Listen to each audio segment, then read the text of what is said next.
the Muhammad Yunus government has suspended 2 diplomats serving in India. Both of these diplomats were originally appointed by the former Sheikh Hasina government. The move follows the dismissal of an equal number of Bangladeshi diplomats by the Indian government just 2 days ago. These developments come amidst the rising tensions between India and Bangladesh. Meanwhile, earlier this month, India has withdrawn its non-essential staff, stating in Bangladesh over the increasing violence in Hindu communities in Bangladesh. While there have been widespread incidents of vandalism of the Hindu temples, there have been attacks on Hindu houses and people of the minority community, the Yunus government has not taken any strict action up until now. The Bangladeshi Hindu leaders have met Muhammad Yunus and raised the concerns in the recent interim government meeting as well. Meanwhile, there have been no talks over the fresh elections that had been promised by Muhammad Yunus when he took charge as the interim Prime Minister of Bangladesh. Now, questions arise and these have to be answered by the Yunus government.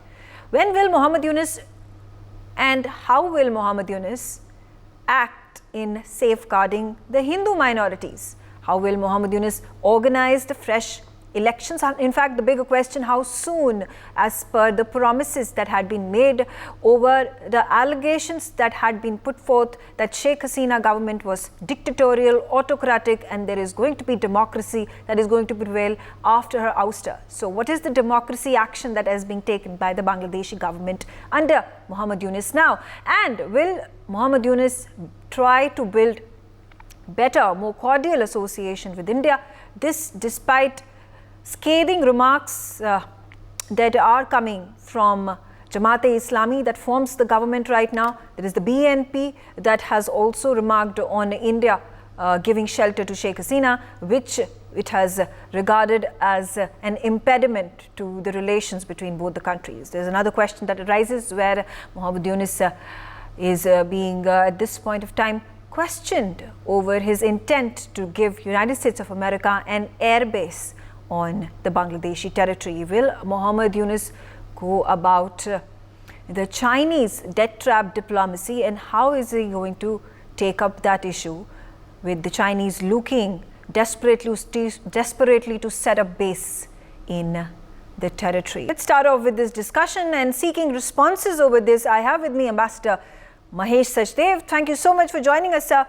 And of course, you know, these series of questions that we have of the Bangladeshi interim government that is in place, but most important one that was also raised by Prime Minister Narendra Modi when he gave a call to Biden just 24 hours ago about the state of affairs in Bangladesh, particularly with regards to the safeguarding of the Hindu minorities. How is the Yunus government moving forward in terms of actionables, and how should India at this point of time regard Bangladesh and its interim government in trying to again build cordial relations from scratch after the change in regime that has taken place? Megha, you've asked very important questions, and I doubt if anyone has right answers, but we will. I'll try and make an effort. I think the bilateral ties between India and Bangladesh are important. They've been cordial for the past 15 years of Sheikh Hasina's rule. And there is great potential. Bilateral trade is pretty big, $16 billion. And Bangladesh has almost entire land border with India, 2,600 kilometers, so which cannot be wished away.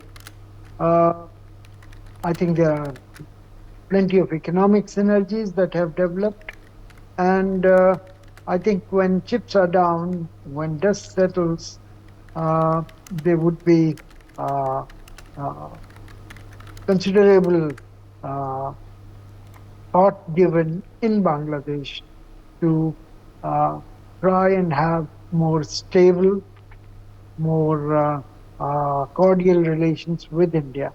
Right now, passions are high, 3 weeks after the ouster of Sheikh Hasina.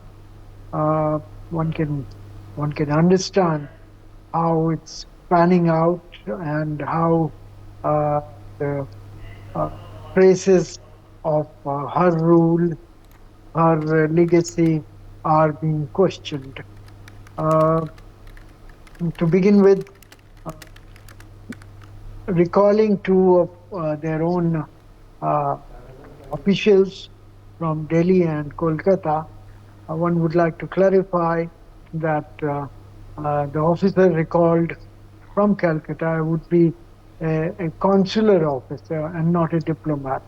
Delhi First Secretary Press would be a diplomat, uh, but the person in Kolkata would not be. It is Bangladesh's sovereign decision whom to appoint in Delhi and Kolkata, and they are free to terminate the contracts as they have put it, and ask them to report back to headquarters prematurely. I think one shouldn't read too much into it. Call with President Biden. Bangladesh was an important part of the conversation, I understand, but Yes. it was mostly bilateral and also related to Prime Minister's own visit to Ukraine last week, which was quite historic, and speculated about India's role in fostering peace and ceasefire, etc., between Ukraine and Russia. Bangladesh would have figured both India and United States are pluralistic democracies, and they have threat perceptions with regard to terrorism, Islamic fundamentalism, etc. And therefore, it makes sense for them to discuss this important event and how the upshot of the event has led to resurgence, or at least threat of resurgence, of Islamic fundamentalism in Bangladesh. So I imagine the two leaders would have decided to stay in touch on this issue. Whether the elections in Bangladesh can be held at the moment, I have my doubts. 3 weeks from the last government's ouster is not enough time for electoral rules being revised, administrative authority being reimposed in all part of this large, world's seventh largest country. And I think it will take some time. Of course, BNP and Jamaat al-Islami would like to cash in on the raised sentiments, on hyper activism of student leaders, and sort of certain amount of, how should I put it, vendetta against the past leaders' policies, etc. So one would see them pressing Mr. Yunus to go faster on elections. But I think army and Professor Yunus would have to take a final call on Yes. this. With regard to the air base and naval base, etc., I think the interim government would not be in a position to commit, and particularly in this pyrotechnical times, any such decision could play out very badly with the public. Okay. Thank you. Okay. All right. You've described all, in a small synopsis about all these issues that mar the Muhammad Yunus government in Bangladesh. Professor Madan Nalapat, there are reasons for which India must be concerned with regards to its difficult relationship that at this point it anticipates with the Bangladeshi government. How do we resolve that? Is the onus on India, or there has to be action that needs to be taken by Yunus government? Is Muhammad Yunus even authorized to take action, keeping in mind the government has extremist elements, the likes of Jamaat-e-Islami and the BNP, led by Khalida Zia, who have no interest whatsoever in aligning their diplomatic strategic interests with India. Well, I'd like to say that I think Mohammed Yunus and the BNP and Jamaat-e-Islami, all three have a very strong interest in seeing that the Awami League does not come back. And an Awami League minus Sheikh Hasina and family will be a much more powerful force. The fact is that Sheikh Hasina tried to impose dynastic rule in Bangladesh. So once she went in for an effort at a fourth term, it was clear she wanted a dynasty. And she wanted someone from the family. So it will become a dynasty, a family dynasty. The Bangladeshis don't like that. So normal students went on the streets. Very quickly, the Wahhabi element took control. And after that, you're seeing this mass murder of the Hindu community and an effort to drive the entire Hindu community to India. Now, look, I don't see Mohammed Yunus being very active on preventing this kind of activity. He's got on his left, he's got Jamaat Islami. On his right, he's got BNP. Both are viscerally anti-Indian. Both are viscerally have a Wahhabi as distinct from a Sunni Muslim culture. And both are very, very anti-Hindu. You look at their statements, you look at their remarks of their leaders, look at what they say in Bengali, look at what they write in Bengali, or just look at online talk that they have. Is extremely viscerally anti-Hindu. And unfortunately, Sheikh Hasina, in her third term, did very little to check that. She basically tolerated it, thinking she can tame this monster of extremism. Well, the monster took care of her, devoured her. And now I don't believe she can ever go back to Bangladesh. She goes back, they'll make short work of her. So I'd like to say, Megha, the onus on Mohammed Yunus to show he can protect Hindus, and so far, he has miserably failed.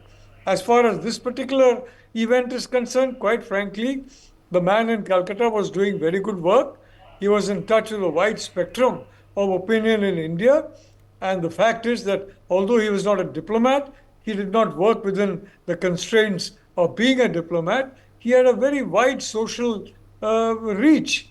And I don't think he'll be in a hurry to go back to Bangladesh, knowing the ground situation there. Yes. So I want to say very clearly, Megha, that the onus is on Mohammed Yunus to show that he can protect the Hindus.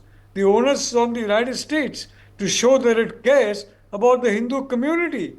I mean, the United States keeps talking about everything and anything on earth, the Biden administration, but it is just silent on this. In fact, this was removed from the communique. Absolutely. From the US side, this very clear reference which Prime Minister Modi made to the oppression and murder of minorities. The Biden administration removed that. So obviously, Hindus don't count for them. Minorities, except, imaginary atrocities in India, the real atrocities taking place in minorities don't count for the United States of America. Possibly it wants this base. I agree with the ambassador if it's granted. I mean, with this Wahhabi kind of group. So I want to say very clearly, the effort will be to ensure the Awami League either does not contest or fails.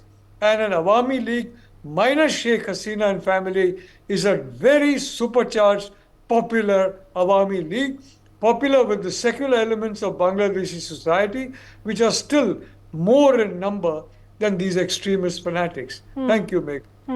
Okay. Major General Dhruv Katoch, how do you view the situation, especially with the very important role that the United States of America is being considered has played in the ouster of Sheikh Hasina government, Sheikh Hasina herself, who's right that spent of time in exile and right now being given protection by India. And again, the big issue that had been raised by Sheikh Hasina time and again, that it was pressure being mounted on her to allow the United States to set up an airbase in Bangladesh. Now, why is it so crucial for the Americans to have an airbase in Bangladesh? Thank you, Megha. Megha, on this issue, my personal views are in total conformity with what Professor Madhav Nalpat has just said. But let me amplify it a little bit. You asked specifically about the role of the US. Now, the US was complicit in every bit of the happenings which have taken place in Bangladesh. They had their reasons for it. Uh, Professor Nalpat said, that the Americans are not concerned about what happens to the Hindus in Bangladesh. Let me go a step further. The Americans are not concerned about any community or religion or race outside the United States which does not conform to their interests. Democracy is simply a word. Human rights is simply a word which they bandy about to achieve their own foreign policy goals. So if it's going to be Christians or Muslims or Hindus or anybody else, they can be obliterated and eliminated if they do not suit American interests. That is the bottom line. And that has been stated so by many people within the American establishment itself. Having said that, what the Americans wanted was really the St. Martin's base, and they want to. When you're looking at it from a five-year to a 10-year time span, they are looking at stopping the Chinese. As far as the Indian Ocean is concerned, the Indian Ocean, and of course in the wider Indo-Pacific ambit. And they want to keep the Chinese in check, and that is why this base becomes important. You have this base in the St. Martin's Island. The next thing you're going to see is something happening in Indonesia. You get control of the Malacca Straits, and then you have really hemmed in the Chinese. That is then why so much resistance from Sheikh Hasina government? Was she at this point of time also hoping that there are going to be, there's going to be a quid pro quo, there are going to be more funds that are going to be allocated to Bangladesh for setting up industries in exchange for being belligerent towards the United States of America? We all saw that she had gone and visited Xi Jinping. She was miffed. She cut short her visit. She said that the treatment apparently that was given to her by Xi Jinping was less than desired, and perhaps the deals that Sheikh Hasina was seeking to the tune of millions of dollars was not what was actually signed. Is that for me? Yeah. Megha? Yes. No. You see, I think the Bangladeshi Prime Minister played it correctly. That was the way it had to be played. She could not have succumbed to what the Americans wanted, and she couldn't have succumbed to what the Chinese wanted either. So she played it both ways. Now the Americans didn't like it, and they said, "Okay, out you go." It is, and now when they wanted her out, it suited the Chinese interests also. And I'm afraid that she played it wrong in the execution part of the strategy. That the way the eruption, the student violence took place, I don't think that was handled in an appropriate manner. It could have been handled better. But now when we are seeing the post scenario, you're seeing the scenario now, there is still, as Professor Madhav Nalpat has stated, a vast segment of Bangladeshi society which is in support of the Awami League. But on the other side, there is an equally large percentage of people who are radicalized, and I don't see any a medium line drawn between the two. There is going to be vast problems, and Mohammed Yunus is not in a position to address it. He doesn't have the capacity, he doesn't have the charisma, he doesn't have the army, and he doesn't have the police. So what does he have? The jihadi elements don't want him there to go against them, and he has already alienated the Awami League. So really, he's a man standing by himself. He is, in my view, he's totally isolated, and he's no good to the Chinese, to the Americans, and certainly no good to the people of Bangladesh. Okay. Professor Dr. Saurabh, let's also try to understand these warnings that have been issued by Islami Jamaati, by Khalida Zia to India. They've just fallen short of threatening India that if India continues to give protection and asylum to Sheikh Hasina, then the strategic and bilateral ties between two countries might deteriorate. How do we tackle this situation? See, that situation is very tricky also for India, because one hand India cannot deny, and for earlier 1980s also, that after this this whole family was, Sheikh Hasina's family was massacred. So that time she also got asylum in India. And now this was a very unique situation. Earlier, that time when she got that political asylum, that time she was the ordinary citizen. But now she became the prime minister and she has a very good ties. And she came to India, first landed in India. Now, the other political parties in Bangladesh, and especially the Khalida Jia and other extremists, they will definitely pressurize India not to continue her in her own country, or deny or ask her or under extradition treaty. They may pressurize or keep pressurizing from any way. But what I feel that this is the way tactics the jihadis or extremists work, because their first duty is to give the protection of their own people. Okay, either Hindus or Muslims, whoever is that in their own country, they are first the Bangladeshis. And that if international, they are incapable, and world is looking that they are incapable of handling their own internal situation, domestic situation. They are unable to handle the law and order situation. So they just cry and raise that issues. What is not at this stage, that is material. Another issue that these countries, these people, okay, the political parties, Jamaat or the army, this is very temporary situation. That now after some time, that what in my perception, that army is the only way or only institution that can give more extend more security at this stage. That stability and security that what Bangladeshis are looking for at this stage. But if any political party or unstable government that continues, and this Yunus government or for this caretaker government, whatever, I am very sure that this is not going to stabilize or normalize the situation in Bangladesh. And the political instability will definitely continue. They will raise the demand of handing over the Sheikh Hasina, or don't keep her long, or ask her to go. Yes. Okay, all right. Okay, on that note, I'm out of time, but I thank all of you for joining me on the telecast and sharing your views on the subject. I'll take a short break. Thanks for watching NewsX. For more such videos, subscribe to the NewsX YouTube channel, hit the bell icon.